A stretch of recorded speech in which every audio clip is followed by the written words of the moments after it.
નમસ્કાર વિદ્યાર્થી મિત્રો, શ્રી શાંતિપુરની ઓનલાઈન એજ્યુકેશન સિસ્ટમ પાઠ્યમાં તમારું હાર્દિક સ્વાગત છે। આજે આપણે ધોરણ 10 ના સામાજિક વિજ્ઞાન પાઠ 1 નો અભ્યાસ કરવા જઈ રહ્યા છીએ। તો આપ શાંતિપૂર્વક છે તેને નિહાળશો અને સમજશો એવી મારી નમ્ર વિનંતી છે। વિષય સામાજિક વિજ્ઞાન, વિષય ભારતનો વારસો। વિદ્યાર્થી મિત્રો, સમગ્ર પાઠ છે એ અનેક ભાગમાં વહેંચાયેલો છે। એમાં પ્રથમ આપણે જોઈએ તો પહેલો આપણો પોઈન્ટ છે સંસ્કૃતિના સંદર્ભમાં ભારતનો પરિચય। સંસ્કૃતિ એટલે શું કે જે આપણી પાસે કઈ છે તે એ વસ્તુ મૂલ્ય એ આપણે સંસ્કૃતિ કહી શકીએ। એના સંદર્ભમાં એટલે કે એના વિષયમાં ભારતનો પરિચય। તો વિદ્યાર્થી મિત્રો, ચાલો આપણે ભારતનો પરિચય જોવાનો છે, પરંતુ કોના સંદર્ભમાં? તો કે સંસ્કૃતિના સંદર્ભમાં। તો પહેલો પોઈન્ટ છે હિન્દ મહાસાગરની ઉત્તરે અને હિમાલયની દક્ષિણે આવેલા સ્થળનું નામ એ ભારત વર્ષ છે। તો વિદ્યાર્થી મિત્રો, આપ નોંધ લેશો કે હિન્દ મહાસાગર છે એની ઉત્તરે આવેલો જે દેશ છે તે દેશનું નામ ભારત વર્ષ છે। વિદ્યાર્થી મિત્રો, આપણો દેશ છે એ ભારત વર્ષના નામથી જાણીતો છે। અને હિમાલયની દક્ષિણે આપ જો છો ઉત્તરે હિમાલય આવેલો છે, તો હિમાલયથી દક્ષિણે છે કે આપણા દેશનું નામ છે ભારત વર્ષ કહી શકાય। ત્યારબાદ છે ભારતમાં શુભ કાર્ય પ્રારંભે લેવાતા સંકલ્પમાં, ભારતમાં કોઈ પણ શુભ કાર્ય થાય એ સંકલ્પમાં શરૂઆત થાય ત્યારે સંકલ્પો જે લેવાય છે તેમાં ભારતવર્ષ, ભરતખંડ, જંબુદ્વીપ, આર્યવર્ત વગેરે શબ્દોનો ઉપયોગ થાય છે। વિદ્યાર્થી મિત્રો, બે ગુણની અંદર પ્રશ્ન પૂછી શકાય છે કે ભારતમાં શુભ કાર્ય પ્રારંભે લેવાતા સંકલ્પોમાં કયા કયા શબ્દોનો ઉલ્લેખ થાય છે? તો તમારે જવાબમાં લખવાનું કે ભારતમાં શુભ કાર્ય પ્રારંભે લેવાતા સંકલ્પોમાં ભારતવર્ષ, ભરતખંડ, જંબુદ્વીપ અને આર્યવર્ત ચાર નામ છે। પેલો ભરતખંડ છે, ભારતવર્ષ છે એટલે બે ભ યાદ રાખવાના। ત્યારબાદ છે જંબુદ્વીપ અને આર્યવર્ત, એકદમ સરળ છે, આપ યાદ રાખી શકશો। બે ભારત યાદ રાખવાનું, ભરત ઉપરથી અને ભારત ઉપરથી। ત્યારબાદ છે જંબુદ્વીપ અને આર્યવર્ત। ત્યારબાદ જોઈએ પૂર્વ, પશ્ચિમ, દક્ષિણ એમ ત્રણેય દિશાઓમાં સમુદ્ર છે। ખાસ ધ્યાન રાખજો કે પૂર્વ એટલે ભારતની પૂર્વે બગડાની ખાડી આવેલી છે, પશ્ચિમે અરબ સાગર આવેલો છે જે તમે ધોરણ 9 માં અભ્યાસ કરી ચૂક્યા છો, દક્ષિણે હિન્દ મહાસાગર આવેલો છે। એમ કુલ ત્રણ દિશાઓમાં સમુદ્ર અને ઉત્તર દિશામાં હિમાલય આવેલો છે। પેલો પોઈન્ટ છે આપણે યાદ કરશું ફરી વખત કે ભારત દેશ છે એ હિમાલયની દક્ષિણે આવેલો છે એટલે હિમાલય ભારતથી ઉત્તર છે। તો ખાસ ધ્યાન રાખવાનું, ફરીથી કહું છું તમને બધાને કે પૂર્વમાં બંગાળાની ખાડી છે, પશ્ચિમમાં અરબ સાગર છે, દક્ષિણે હિન્દ મહાસાગર છે, એમ ઉત્તરે છે એ હિમાલય આવેલો છે। આ હિમાલયની ગિરિમાળા એવી કુદરતી સીમાઓ ધરાવતો આપણો દેશ છે। સારામાં સારી બાબત એ છે વિદ્યાર્થી મિત્રો કે કુદરતી સીમાઓ ધરાવતો દેશ છે, ન કોઈ કૃત્રિમ, પરંતુ અહીં આપણો દેશ છે એ કુદરતી રીતે સીમાઓ ધરાવે છે।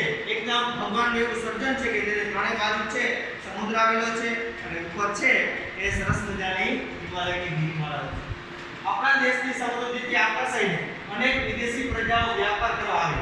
જો વિદ્યાર્થી મિત્રો, એક ખાસ ધ્યાન રાખવાનું છે કે ઇતિહાસ અગાઉ છે તમે ભણી ચૂક્યા છો ધોરણ 6 થી માંડી અને 9 સુધી કે ભારત દેશની અંદર અનેક પ્રજાઓ આવી। શા માટે આવી? તો ખાસ યાદ રાખો, વ્યાપાર કરવા માટે આવી। ત્યારબાદ વાક્ય પૂર્ણ થતું ચાલુ છે સ્થાયી થઈ। તો સ્થાયી થઈ એટલે કે ટકી શકી, ત્યાં આવીને વસવાટ કરી અને ભારતીય સંસ્કૃતિના મહાનતમાં ભળી ગઈ। ભારતીય સંસ્કૃતિનો જે મહાનત છે એમાં ભળી ગઈ એટલે એની સાથે જોડાઈ ગઈ। ફરીથી યાદ રાખજો કે આપણા દેશની સમૃદ્ધિ છે એ સારામાં સારી સમૃદ્ધિ જે ફૂલ છે એ ફૂલથી આકર્ષાય અને ભમરાઓ આવે છે, એવી રીતે આપણા દેશની સમૃદ્ધિથી આકર્ષાઈને અનેક પ્રજાઓ ભારતમાં આવી અને સ્થાયી થઈ અને ભારતીય સંસ્કૃતિના મહાનતમાં ભળી ગઈ। એક પેઢીમાંથી બીજી પેઢીમાં આપણા વારસાનું હસ્તાંતરણ થાય। ખાસ ધ્યાન રાખજો કે હસ્તાંતરણ શબ્દ છે એ ઘણો અટપટો છે। હસ્તાંતરણ એટલે એક હાથમાંથી બીજા હાથમાં જવું તે, અથવા તો એક જગ્યાએથી બીજી જગ્યાએ જવું તે। તો આપણે જોઈ શકીએ એક પેઢીમાંથી બીજી પેઢીમાં આપણા વારસાનું હસ્તાંતરણ થાય। એટલે કે આપણા જે પપ્પા છે, દાદા છે, આપણા દાદાએ આપણા પપ્પાને કઈ ટાઈપનું હસ્તાંતરણ કરી સંસ્કૃતિ અથવા તો વારસાના સંદર્ભે આપણા પપ્પા છે એ આપણને હસ્તાંતરણ કરે છે અથવા તો આપણે સમજાવે છે કે, અને આપણે છે આપણી ભાવિ પેઢીને સમજાવશે। એવી રીતે હસ્તાંતરણ થયું કહેવાય અને તેનો સાતત્યપૂર્ણ વિકાસ થાય। સાતત્ય એટલે ટકાઉપણું થાય, સાતત્યપૂર્ણ એટલે પછી એનો વિકાસ થયો એટલે કે ધીમે ધીમે છે ભારતીય સંસ્કૃતિ છે એ આગળ જવા માંડી. વિદ્યાર્થી મિત્રો હવે આપણે આપણા પાઠના બીજા ટોપિક પર જઈશું કે છે ભારતનું સ્થાન, કદ અને વિસ્તાર. વિદ્યાર્થી મિત્રો આપણા પાઠનો બીજો ટોપિક છે ભારતનું સ્થાન અને વિસ્તાર. પ્રથમ ભાગની અંદર આપણે જોયું કે ભારત તો છે પરિચય મેળવ્યો હતો, તેવી રીતે આપણે ભારતનો ભૌગોલિક પરિચય અત્યારે મેળવવાનો થાય છે. પ્રાચીન સમયનું ભારત ઘણું વિશાળ હતું. આપણે અગાઉની જે વાત કરીએ તો ભારત દેશની સાથે સાથે બાંગ્લાદેશ, નેપાળ, ભૂટાન, પાકિસ્તાન એવા બધા દેશોનો છે એક સંઘ હતો. હવે અત્યારે છે એ ભારત વિસ્તારની દ્રષ્ટિએ વિશ્વમાં 7મા ક્રમે. ખાસ ધ્યાન રાખજો વિદ્યાર્થી મિત્રો, એક ગુણની અંદર પ્રશ્ન ઘણી વખત પૂછાઈ ગયો છે અને તમે ધોરણ 7 અને 9 ની અંદર પણ ભણી ગયા છો કે ભારત વિસ્તારની દ્રષ્ટિએ કેટલામું સ્થાન ધરાવે છે. તો તમારે યાદ રાખવાનું 7મું. અને જનસંખ્યાની દ્રષ્ટિએ બીજું સ્થાન ધરાવે છે. જનસંખ્યા એટલે કે સામાન્ય આપણે કહીએ તો વસ્તીની દ્રષ્ટિએ છે એ બીજું સ્થાન ધરાવે છે. તો તમને આશ્ચર્ય થશે કે પ્રથમ ક્રમે કોણ છે? તો પ્રથમ ક્રમે આપણો પાડોશી દેશ ચીન એટલે કે ચાઇના છે. ત્યારબાદ છે અગાઉની વાત કરીએ તો બે વસ્તુ ખાસ ધ્યાન રાખવાની આ પોઈન્ટની અંદર કે ભારતનું સ્થાન અને વિસ્તાર. સ્થાન છે પ્રાચીન સમયમાં ઘણું વિશાળ હતું, પણ હાલમાં તો છે 7મા ક્રમે છે ભારત. એની પહેલા Russia, Canada, US, Australia, Brazil અને ભારત આવે છે. એવી રીતે આપણે જોઈએ ભારતનો વૈવિધ્યસભર વારસો. હવે વારસો જોવાનો છે પણ કેવો તો કે વૈવિધ્યસભર એટલે કે વિવિધતાથી ભરેલો. ભારત ભૂમિએ આપણને વિશ્વને સમૃદ્ધ અને વૈવિધ્યસભર વારસો આપ્યો. વિદ્યાર્થી મિત્રો આપણે તો ખૂબ જ નજીકથી આપણે આ ટોપિકને ભણશું કે ભારત ભૂમિ છે એ આપણને નહીં પણ સાથે સાથે વિશ્વને એટલે કે માત્ર પોતાના દેશને જ અર્પણ નથી કરતી આ સંસ્કૃતિ, વિશ્વને પણ અર્પણ કરે છે. તો આપણને એટલે કે આપણા દેશને તો આપે સાથે સાથે વિશ્વને સમૃદ્ધ અને વૈવિધ્યસભર વારસો આપેલો છે. ભારતીય સંસ્કૃતિ શાંતિપ્રિય અને વેપારી રહી છે. એક ગુણની અંદર પ્રશ્ન પૂછી શકાય કે ભારતીય સંસ્કૃતિ ખાલી જગ્યા અને ખાલી જગ્યા રહી છે. અગાઉ કે આપણે નોટ કરી લેશું કે શાંતિપ્રિય અને વેપારી પરીક્ષામાં ઘણી વખત પૂછાઈ જતું હોય ત્યારે આપણે છે ઘણી વખત ભૂલ કરી બેઠા હોય, પણ માત્ર સામાન્ય વસ્તુ યાદ રાખવાની છે જે આપણે એક ગુણ છે કે અપાવી દે એમ છે. ભારતીય સંસ્કૃતિ પહેલા ખાલી જગ્યા હોય અને ખાલી જગ્યા રહી છે. આ પ્રશ્ન પૂછાય ખાલી જગ્યામાં બે ખાલી જગ્યા પૂરવાનું એક ગુણ, તો તમારે પહેલી ખાલી જગ્યામાં શાંતિપ્રિય અને બીજી ખાલી જગ્યામાં વેપારી એવું લખવું. ત્યારબાદ આગળનો ટોપિક છે ભારતીય સંસ્કૃતિએ અપનાવેલા અહિંસા અને શાંતિના મૂલ્યોની આજે વિશ્વભરમાં પ્રશંસા અને સ્વીકાર થયો છે. ખાસ યાદ રાખવાનું છે કે ભારતીય સંસ્કૃતિ છે એને બે મૂલ્યો અપનાવ્યા હતા. એક તો અહિંસા એટલે કે કોઈ પણ પ્રાણી માત્રને હાનિ ન પહોંચે, અને બીજું છે શાંતિ, યુદ્ધ, લડાઈ, ઝઘડો આ વસ્તુને ભૂલી એકદમ શાંતિ પીસફુલ રહેવાનું. એ મૂલ્યોને આજે વિશ્વએ છે સ્વીકાર કર્યો છે. ખાસ અમેરિકા જેવા દેશ છે મહાસત્તા દેશ પણ આ બે મૂલ્યોને આગળ રાખે છે. સિંધુ ખીણના લોકોથી શરૂ કરીને આજ દિન સુધીના લોકોએ ભારતને પોતાની આવડત, બુદ્ધિશક્તિ અને કલા કૌશલ્યથી સમૃદ્ધ બનાવ્યું છે. જો અગાઉ આપણે ભૂતકાળની વાત કરીએ કે સિંધુ ખીણના લોકો, વિદ્યાર્થી મિત્રો આપણે ઘણી વખત છાપામાં વાંચ્યા હોય સિંધુ ખીણ શબ્દ તમે સાંભળ્યો પણ હશે અથવા ન્યૂઝમાં પણ જોયો હશે કે સિંધુ ખીણના લોકો છે એ ભારતમાં આવેલા પ્રથમ પ્રાચીન નિવાસીઓ હતા. સિંધુ ખીણના લોકોથી શરૂ કરી એટલે કે એ લોકોથી સ્ટાર્ટ કરીએ અને આજ દી સુધી એટલે કે આપણે અત્યારે વર્તમાન પ્રેઝન્ટ જે લોકો છે જનરેશન તે લોકોએ ભારતને પોતાની આવડત, દરેક વ્યક્તિમાં કંઈક ને કંઈક આવડત હોય છે. પોતાની આવડત, બુદ્ધિશક્તિ એટલે બુદ્ધિ ચાતુર્ય અને કલા આ ત્રણેય કૌશલ્યથી ભારતને સમૃદ્ધ બનાવ્યું. તો તમારે યાદ રાખવાનું છે સિંધુ ખીણથી માંડીને આજ દી સુધીના લોકોએ ભારતને પોતાની કઈ બાબતોથી સમૃદ્ધ બનાવ્યું. તો ત્રણ વસ્તુ યાદ રાખશો આપણે: આવડત, બુદ્ધિશક્તિ અને કલા કૌશલ્ય. વિદ્યાર્થી મિત્રો આપણે હવે આગળનો પોઈન્ટ ભણવાનો છે. વિદ્યાર્થી મિત્રો આપણા પાઠનો આગળનો ભાગ છે ભારતીય સંસ્કૃતિનું નિર્માણ, ક્રિએશન ઓફ ઇન્ડિયન કલ્ચર. એટલે ભારતીય સંસ્કૃતિનું નિર્માણ કેવી રીતે? કોઈ પણ વસ્તુ હોય, આજે આપણું ઘર છે તો ઘરનું નિર્માણ કરવા માટે ઘણી બધી બાબતોની જરૂર પડે છે, જેમ કે સિમેન્ટ, પછી પથ્થર પથ્થર, ઈંટ વગેરે. એવી રીતે ભારતીય સંસ્કૃતિનું નિર્માણ કરવા માટે પણ ઘણા બધા પરિબળો જવાબદાર છે. જેમાં જોઈએ ભારતના ભવ્ય વારસાના નિર્માણ અને ઘડતર માટે અનેક ઋષિ મુનિઓ, સંતો, વિદુષીઓ, વિદ્વાનો, ચિંતકો, કલાકારો, કારીગરો, વૈજ્ઞાનિકો, સાહિત્યકારો, સંશોધકો, શિક્ષણ શાસ્ત્રીઓ, રાજનીતિજ્ઞો, ઇતિહાસકારો, સમાજ સુધારકો વગેરેનો ખૂબ અગત્યનો ફાળો છે. થોડા ઘણા બધા નામ આપી દીધેલા છે. થોડા ચિંતામાં તમે લાગી શકો એવું મને લાગે છે, પરંતુ એવી કોઈ ચિંતાની જરૂર છે નહીં, કારણ કે આપણે આ બધા લોકોને છે ઓળખતા જોઈએ છે, અમુકને બાદ કરતા. તમે અત્યારની ઉંમર છે, કદાચ સંતોને ના ઓળખતા હો, ચિંતકોને ના ઓળખતા હો, વિદુષીઓને ના ઓળખતા હો, પરંતુ કલાકારો છે, કારીગરો છે, વૈજ્ઞાનિકો, સાહિત્યકારો, સંશોધકો, સમાજ સુધારકો આ બધાને આપ જાણો છો. પરંતુ વાત એ બાબતની કરવાની છે આપણે કે ભારતના ભાષાની જે સંસ્કૃતિ છે એ સંસ્કૃતિનું નિર્માણ કોઈ એક જ લોકલ વ્યક્તિથી ન થઈ. એના માટે આ બધાનો ફાળો છે જે આપણે સામાન્ય રીતે આપણે યાદ રાખીશું. ઋષિ મુનિઓ જેવા કે વાલ્મીકી, રૈદાસ વગેરે, સંતો, સંત કબીર, સંત સુરદાસ વગેરે આપણે નામ યાદ રાખશું. વિદુષીઓ, જો વિદુષી શબ્દ છે તમારા માટે નવો છે એટલે ખાસ ધ્યાન રાખજો વિદ્યાર્થી મિત્રો કે જે સ્ત્રી સંત અથવા તો ઋષિ મુનિ રૂપ ધારણ કરે એને વિદુષી કહેવાય. વિદ્વાનો કોઈ પણ ક્ષેત્રમાં જે નિષ્ણાત વ્યક્તિઓ, એક્સપર્ટ, એને વિદ્વાનો કહી શકીએ. ભારતની ભૂમિ છે ઘણા બધા વિદ્વાનોને ભૂમિ તરીકે ઓળખવામાં આવે છે. ચિંતકો એટલે કે તત્વજ્ઞાનીઓ, એરિસ્ટોટલ થી માંડી અને ભારતની અંદર રાધાકૃષ્ણન છે, સ્વામી વિવેકાનંદ છે, રવિન્દ્રનાથ ટાગોર છે, આવા બધા છે કે ચિંતકો છે એટલે ફિલસૂફીઓ, જેને તત્વચિંતકો પણ કહી શકાય. કલાકારો, કલાકાર એટલે કલાકાર બે રીતે હોય છે, હસ્ત કલાકારી કરી અને બીજા છે આંતર કારીગરી, જેને આપણે કહી શકીએ કે સુતાર, લુહાર, કુંભાર આ બધા છે એ કારીગરો છે. જ્યારે કલાકારો એટલે કોઈ શિલ્પી હોય અથવા તો કોઈ સંગીત પ્રેમી હોય અથવા તો કોઈ ગાયક, વાદક અને નૃત્ય આ ત્રણમાંથી કોઈ પણ એક હોઈ શકે એ કલાકાર કહી શકીએ. કારીગરો આપ જાણો છો બરાબર કે કુંભાર, ત્યારબાદ લુહાર, સુતાર વગેરે. વૈજ્ઞાનિકો આપ વિજ્ઞાનનો અભ્યાસ કરો છો, એમાં અનેક વૈજ્ઞાનિકોનું નામ આવે છે. એમાં ભારતના નામ પણ તમે જોયા હશે.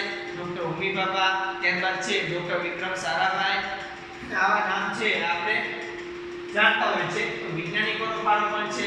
સાહિત્યકારો ખાસ ધ્યાન રાખજો, લિટરેચર એટલે કે સાહિત્ય. સાહિત્યની દુનિયા છે એક દરિયા સમાન કહી શકાય, કારણ કે સાહિત્યકારો છે એ ભારતની ભૂમિમાં અનેક થઈ ચૂક્યા છે. જેમ કે દુલાભાઈ કાક છે, ત્યારબાદ છે અત્યારના આધુનિક ગાલિબની વાત કરીએ, બરાબર, બેફામ છે, આવા બધા છે કવિઓ. સાહિત્યકારો એટલે બીજું કોઈ નહીં વિદ્યાર્થી મિત્રો, કવિઓ અને લેખકો. ત્યારબાદ સંશોધકો કે કંઈક નવું નવું સંશોધન કરે છે. સંશોધનની અંદર ખગોળ વૈજ્ઞાનિકો આવી શકે, ભૂસ્તરશાસ્ત્રીઓ આવી શકે, એવા વ્યક્તિઓ છે એ કંઈક સંશોધન કરતા હોય. શિક્ષણ શાસ્ત્રીઓ, આ બહુ આપણા શિક્ષણનો લગતો ટોપિક છે એટલે આપણને મજા આવી જશે, કારણ કે શિક્ષણ શાસ્ત્રીઓ એનું પ્રદાન શું સંસ્કૃતિમાં તો બહુ ઊંડાણપૂર્વક આપણે સમજીશું. તો જો શિક્ષણ શાસ્ત્રીઓ છે એવા નવા નવા અભ્યાસક્રમ તૈયાર કરે જેનાથી સમાજમાં સુધારો થાય. ઉદાહરણ તરીકે આપણે જોઈએ તો તમે ઘણી વખત એવા પાઠ ભણતા હશો કે ગામડાને શિક્ષિત કરવામાં આવે, બાળકીને ભણાવવામાં આવે, બેટીઓને બચાવવામાં આવે, પ્રદૂષણને દૂર કરવામાં આવે. આવા પાઠ છે એ આપણા સિલેબસમાં શિક્ષણ શાસ્ત્રીઓ ઉમેરતા હોય છે, જેનાથી સમાજમાં પરિવર્તન આવે. સમાજમાં પરિવર્તન આવે તો સંસ્કૃતિ છે એ ટકી શકે. રાજનીતિનો આ પણ એક અગત્યનો પોઈન્ટ છે અને ભારત લોકશાહી દેશ છે. વિદ્યાર્થી મિત્રો તમને જાણીને આશ્ચર્ય થશે કે ભારત છે વિશ્વની સૌથી મોટી લોકશાહી ધરાવતો દેશ છે.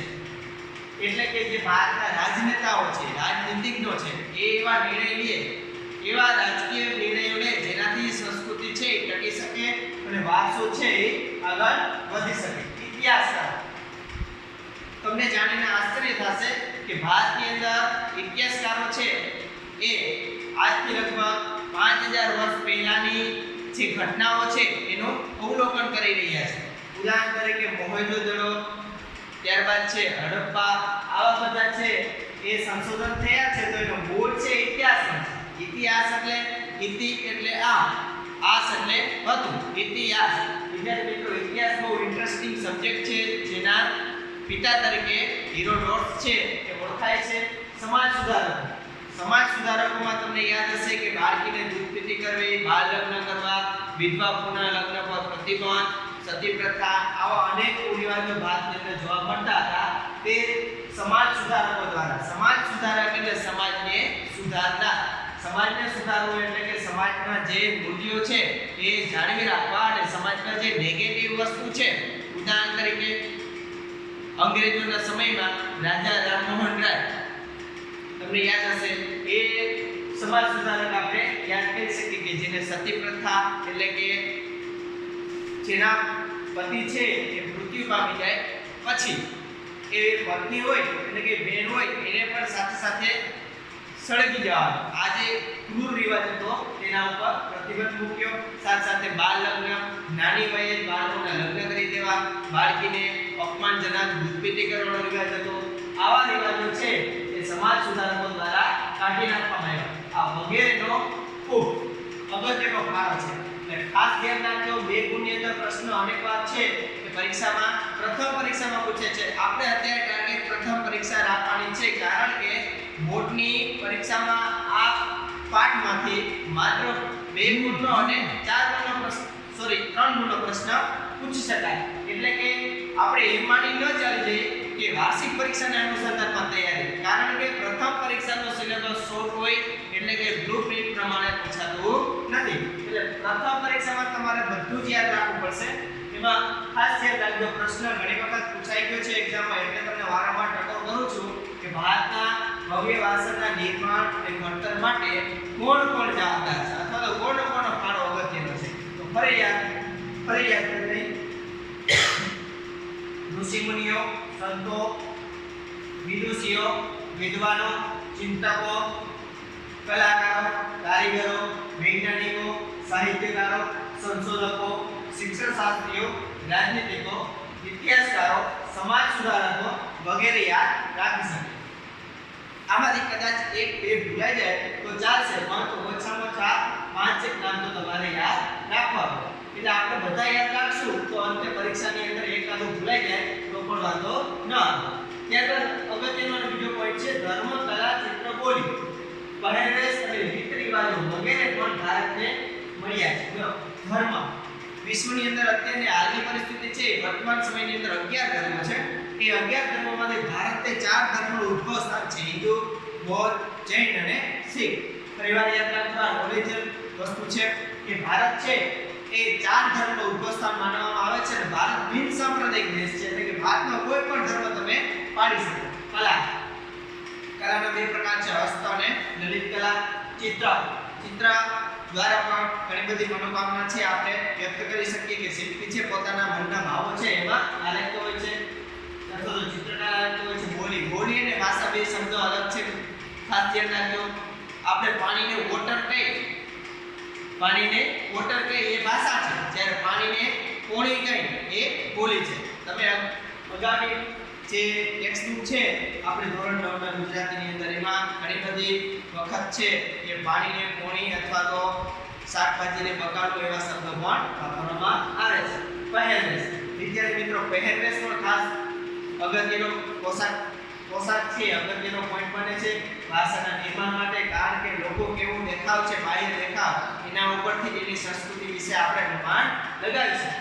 અને રીત રિવાજ આપણા સમાજની અંદર, બધા સમાજની અંદર અલગ અલગ પ્રકારના રીત રિવાજો હોય છે. એ રીત રિવાજોથી પણ આપણી સંસ્કૃતિનો પરિચય મળી શકે છે વગેરે ભારતને મળ્યા છે. એટલે પ્રાચીન સમયથી માંડી અર્વાચીન સમય સુધી, એટલે કે અત્યારના યુગમાં ધર્મ, અત્યારે તો આપણે ધર્મની પરિભાષા સાવ બદલાઈ ગઈ એવું લાગે છે, કારણ કે ધર્મના નામે આજે છે એ યુદ્ધ થઈ શકે છે. ધર્મ માત્ર 8 અક્ષરનો છે, પણ તેને સમજતા ઘણો બધો સમય લાગી જતો હોય છે. ધર્મ એટલે કે એક એવો રસ્તો કે જે તમે અંતિમ તત્વ સુધી પહોંચાડી શકે. ધર્મ કોઈ મંજિલ નથી મિત્રો, એ એક રસ્તો છે. જેવી રીતે અનેક નદીઓ છે એ ભેગી થઈ અને અંતે સમુદ્રમાં મળે છે, એવી રીતે અનેક ધર્મો છે બધા ભેગા થઈને તે અંતિમ તત્વમાં મળે છે. આ બધા થકી ભારતમાં ભાતીગળ સંસ્કૃતિનું નિર્માણ થયું. ભારતીય સંસ્કૃતિ ભાતીગળ છે. ભાતીગળ એટલે ભાતના રીત રિવાજો, ધર્મ, બોલીઓ, ચિત્રો આવું બધું છે એ અલગ અલગ છે. એટલે ભારતીય સંસ્કૃતિને ભાતીગળ સંસ્કૃતિ કહી શકાય. ત્યારબાદ આપણે સંસ્કૃતિ આગળનો પોઈન્ટ છે સંસ્કૃતિ. આ જોયું કે ભારતીય સંસ્કૃતિનું નિર્માણ કેવી રીતે થયું. હવે ભારતીય સંસ્કૃતિ એટલે કે કલ્ચર. સંસ્કૃતિ એટલે જીવન જીવવાની રીત, વે ઓફ લાઈફ. એટલે કે આપણે જીવન કેવી રીતે જીવીએ છીએ. દરેકની લાઈફસ્ટાઈલ અલગ હોય છે. સ્ટાઈલ એટલે કે શૈલી, રીત, બરાબર. ખાસ યાદ રાખજો સંસ્કૃતિ એટલે જીવન જીવવાની રીત. આજે આપણે આપણા ક્લાસની અંદર નજર કરીએ તો આપણે જોઈ શકીએ કે ઘણા બધા વિદ્યાર્થી મિત્રો છે એ અનેક પ્રકારની જીવન જીવવાની રીત, કોઈને વૈજ્ઞાનિક થવાનું પસંદ ગમતું હોય અથવા તો વિજ્ઞાનને લઈને જ બેઠા હોય અથવા તો કોઈ ગણિતને લઈને બેઠા હોય અથવા તો કોઈ હિન્દી ગુજરાતી સંસ્કૃતને લઈને બેઠા હોય. એવી રીતે એ બધાનો રસ રુચિ છે એ અંતે તો જીવન જીવવાની રીતમાં કન્વર્ટ થાય છે. સંસ્કૃતિ એટલે માનવ મનનું ખેડાણ. ઊંડાણપૂર્વક આપણે આ પોઈન્ટ સમજવાનો છે કે સંસ્કૃતિ એટલે માનવ એટલે માણસ, મન એટલે એનું મગજ, ખેડાણ એટલે કે એના મૂલ્યો, ભાવો, વિચારો, લાગણીઓ વગેરેને આગળ વધારવું એને ખેડાણ શબ્દ તરીકે ઓળખી શકાય. ત્યારબાદ આ એકદમ સરળ છે. સંસ્કૃતિ એટલે ગુફાથી માંડીને ઘર સુધીની માનવીની વિકાસ યાત્રા. જો ઘણી વખત આપણે વિદ્યાર્થી મિત્રો છે ઘણી વખત પેપર ચેક કરતો ત્યારે ઘણી વખત જોઈ શકાય કે વિદ્યાર્થી મિત્રો આમાં થોડીક ગડબડ કરે છે. સંસ્કૃતિ એટલે ગુફાથી માંડીને ઘર સુધી. વાક્ય ગોખી નાખે, ગોખેલું છે તમને ક્યારેક છે ભૂલાઈ જતું હોય છે એટલે ખાસ ધ્યાન રાખજો સમજવાનું છે. ગુફાથી માંડીને ઘર સુધી. ઘણા બધા વિદ્યાર્થીઓ છે એવું લખી નાખે, પોતે કોન્ફિડન્સમાં હોય કે મેં સાચું લખ્યું પણ ખરેખર એવું તો નથી. સંસ્કૃતિ એટલે એ લોકો કેમ લખે તમને કહો. સંસ્કૃતિ એટલે ઘરથી માંડીને ગુફા સુધી. આને તો ભાઈ બેકવર્ડ થયું કહેવાય એટલે પછાત થયું કહેવાય. કારણ કે સંસ્કૃતિ તો ગુફાથી ઘર સુધીની છે, નહીં કે ઘરથી ગુફા સુધી. એ ગુફા શબ્દ કેમ આવ્યો કે આદિવાસી લોકો, તમને બધાને ખબર છે કોઈ ફ્લેટમાં નહોતા રહેતા, એ લોકો ગુફામાં રહેતા હતા. અને આજે આપણે છે ઘર સુધી એટલે આપણું પોતાનું ઘર છે ત્યાં સુધી આપણે વિકાસ કર્યો એટલે જ એને વિકાસ યાત્રા કહેવામાં આવે છે. કોની? માનવી. કારણ કે જે પશુઓ છે, પક્ષીઓ છે એને પોતાની રીતે વિકાસ યાત્રા સાધી છે, પરંતુ માનવીની વિકાસ યાત્રા કેવી છે તો કે ગુફાથી માંડી અને ઘર સુધી. આપણે અત્યારે છે ખૂબ જ ખુશનસીબ છીએ કારણ કે આપણે પોતાનું સારામાં સારું ઘર છે, બરાબર. પરંતુ વિચાર કરો આજથી ઘણા હજારો વર્ષ પહેલાની વાત કરીએ તો લોકો છે ગુફામાં રહેતા. ગુફામાં કોણ રહેતા હોય તમને ખબર છે? મોટા ભાગે પ્રાણીઓ હિંસક હોય તે ગુફામાં રહેતા હોય છે. પરંતુ આપણે તો બહુ સારી બાબત છે, મોટા ફ્લેટમાં લોકો રહે છે, મોટી ઇમારતોમાં રહે છે અને સારામાં સારા બેંગ્લોઝમાં રહે છે. સંસ્કૃતિ બે પ્રકારની હોય છે. વિદ્યાર્થી મિત્રો સિલેબસ 12 નો ટોપિક મેં મૂકેલો છે અહીંયા 12 રીતે. સંસ્કૃતિ છે બે પ્રકારની હોય છે, ભૌતિક અને અભૌતિક.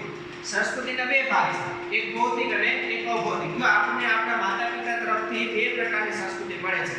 એક ભૌતિક એટલે એ આપણને ઘર આપે, જમીન આપે, રૂપિયા આપે, પછી ઘરના આભૂષણ આવું બધું આપે એટલે ભૌતિક કહેવાય. ત્યારે અભૌતિક એટલે આપણને શિસ્તના પાઠ શીખવે, સંસ્કાર શીખવે, ધર્મ રીત રિવાજો પ્રત્યે આપણે માન કરાવે, આ બધું છે એ અભૌતિક છે. ત્યારબાદ છે આગળનો ટોપિક છે હવે પછી આપણે નિહાળીશું. ત્યાં સુધી આપ રાહ જોશો.